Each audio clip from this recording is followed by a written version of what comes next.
क्या मामला है जी? आप लोग इकट्ठे हुए हैं, क्यों इकट्ठे हुए हैं? हम लोग सब राज चोपड़े के व्यापारी हैं, हापुड़ रोड के। सरकार की जो प्रस्तावित योजना है फ्लाईओवर की है ना, वो हम लोगों से किसी बात की चर्चा के लिए तैयार है। जो भी जाता है वो बहका कर मिर्ची घोड़ी दे देता है। अभी कोई अप्रूवल नहीं है, कोई फाइनल नहीं है। जब कुछ होगा तब आपको बुला लेंगे और डेली आवर फीता लेके आ जाए। किसी के मकान में, किसी के दुकान में आवश्यकता से ज्यादा जगह चिन्हित कर रहे हैं। नपाई भी उल्टी सीधी हो रही है। पहले डिवाइडर 3 फुट का था, अब 10 फुट का कर दिया। 10 फुट से आगे के दुकानदारों की दुकानें नापी जा रही है। तो कोई इनसे बोले डिवाइडर जो 3 फुट का था ये 10 फुट का कर दिया, 7 फुट जगह कहां से आ गई? या तुम जो है अपनी तो जो है बता के और जो है दुकानदारों को जो है अनावश्यक परेशान कर रहे हो। और जो हमारी यहाँ तक है, हमारी यहाँ तक है, हम उसके विरोध में इकट्ठे हुए हैं। मतलब हाँ,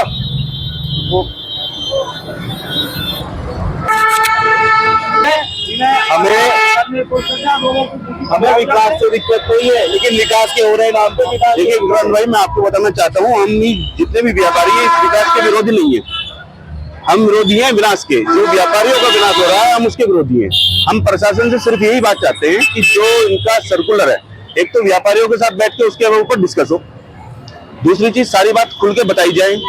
तीसरी बात यह है कि अगर इनके साथ कल को कुछ इस तरह की कोई घटना होती है उसका जिम्मेवार कौन होगा? आज इनका व्यापार चल रहा है, सारी चीजें हो रही हैं।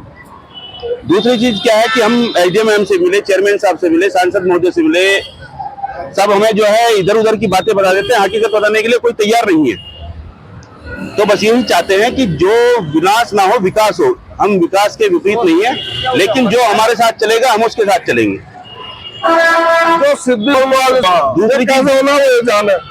दूसरी बात यह है भाई कि अगर हमें यहाँ से विस्थापित किया जाता है तो कहीं हमें स्थापित करा जाए।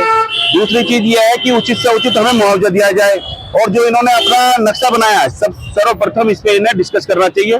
इसमें मेरे 2 सुझाव हैं कि सबसे पहले तो जो ये 6 फुट का नाला ले रहे हैं, इसे सर्विस लाइन में ले रहे हैं।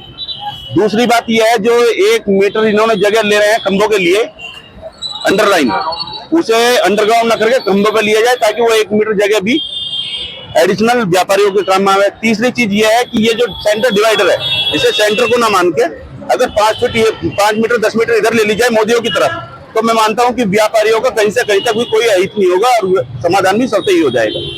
और उचित से उचित मुआवजा ठीक समझे, वो बोल दिया भाई। इसमें समाधान तो रहते रहे भैया जी। पुल पे भी डिस्कशन हो सकता है, लेकिन इनके नाम में भी बड़ी दिक्कत है। शुरू से ये हापुड़ रोड 35 फुट तो इन्होंने अपने आप में 45 फुट कर ली। अब ये इन्होंने जो 16 मीटर नाप लिए। 16 मीटर का क्या मतलब हो गया? हाईवे है 60 फुट का, 60 फुट में भी 80 फुट नाप लिया। लेकिन व्यापारियों से कोई सलाह मशवरा इनका नहीं हो रहा है।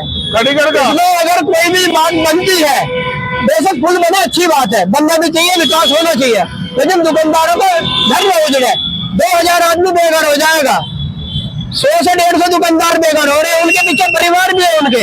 लगभग 4000 आदमी पीड़ित है। लगभग 4000 आदमी बिल्कुल पूरा पीड़ित हो जाएगा। वो तो सब सड़क पर आ जाएगा, उनकी रोजी रोटियां क्या होगा? नगर पालिका से अधिकारियों से विरोध है, अनुरोध है कि इन्हें जो है कहीं ना स्थापित करा जाए और उचित मुआवजा दिया जाए। जो किराएदार है उन्हें कहीं 60-40 में 20-80 में भागीदार बनाया जाए। देखिए, ये हमारे भाई हैं देवव्रत दामा जी। इनका जो संगठन है जन अधिकार मोर्चा है, ये भी हमारे समर्थन में खड़े हुए हैं। हमारी पूरी व्यापार संघर्ष समिति इनके साथ है।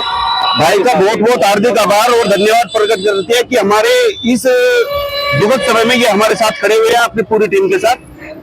हम इनका बहुत बहुत आभार व्यक्त करते हैं।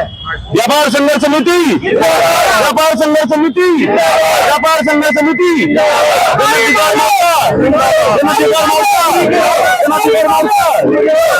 जिंदाबाद भाई।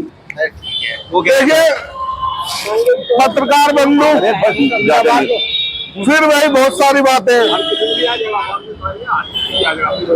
शिक्षक हो, छात्र हो, बुनकर हो, दलित हो, पिछड़े हो, अगड़े हो, कोई ऐसे बचे नहीं, ऐसा कोई बचे नहीं कोई जिन्होंने इनके खिलाफ आंदोलन ना करा हो, ना पिटे हो। तो कहने का मतलब यह है कि ये सरकार किसी के हित में नहीं है। आप बताओ, अगर 100 आदमियों का भला करने के लिए एक आदमी का ही बुरा हो रहा तो गलत बात है। रास्ता ऐसा निकालना जाए कि जिन्हें सुविधा चाहिए उन्हें सुविधा मिल जाए और किसी को परेशानी ना हो। तो इसमें अभी जैसे व्यापारी भाइयों ने बताया, विधायक, चेयरमैन, प्रमुख, अंतरिम मंत्री, समिति, सब जगह इन्होंने अपनी बात रख ली, कह ली, कहीं कोई सुनवाई है नहीं। अब इनके लिए रास्ता बचता है संघर्ष का।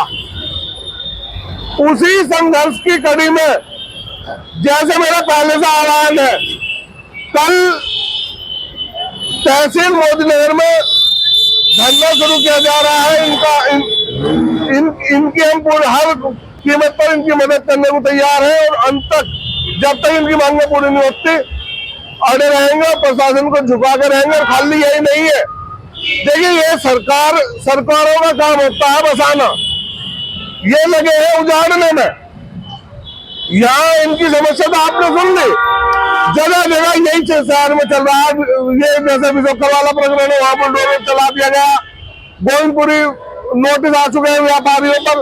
तो मैं प्रशासन को चेताना चाहता हूँ, सब इकट्ठे होकर धरना करेंगे, आंदोलन करेंगे, जो हम कर सकते हैं, जो हमसे बन पड़ेगा हम सब कुछ करेंगे और ये तानाशाही बिल्कुल नहीं चलने देंगे। जय हिंद, जय भारत।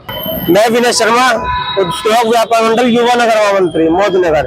देखो, जैसे ये पुल जा रहा, चलो समस्या तो उसका निवारण सरकार करे, लेकिन ये ध्यान में नहीं रखा गया। ये 50-60 दुकानदार है, 150 दुकानदार है और कुछ नहीं, 150 के पीछे कुछ नहीं तो 2000 आदमी है जिनका व्यापार और रोजी रोटी चल रही है।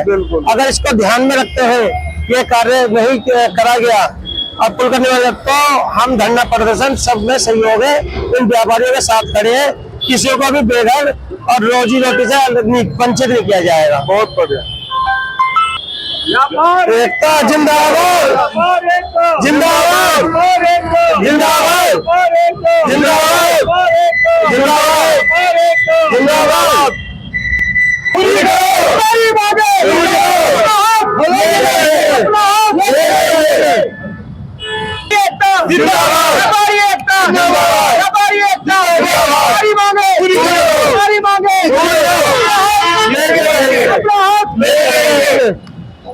हो गया।